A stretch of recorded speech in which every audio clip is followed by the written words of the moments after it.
প্রত্যেকদিন মনে হয় আগামীকাল থেকে শুরু করব, কিন্তু আগামীকাল মনে হয় যে ঠিক আছে শুক্রবার থেকে শুরু করব, শুক্রবার মনে হয় শনিবার, তারপরে মনে হয় আগামী সপ্তাহের আবার প্রথম দিন, ওইটা গেল যে ঠিক আছে এই মাসের আর 3-4টা দিন যাও, 1 তারিখ থেকে শুরু করবো, এরকম হয় না?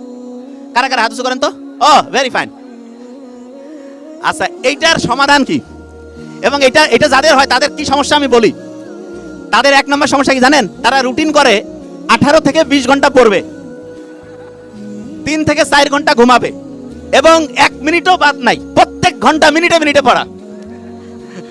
তাই এরা যখন পড়তে বসার আগে বলে যে আগামীকাল তো 18 ঘন্টা পড়তেছি, আজকে একটু বন্ধু বান্ধবের সাথে গল্প গুজব করে টাইমটা যাক, ঠিক না?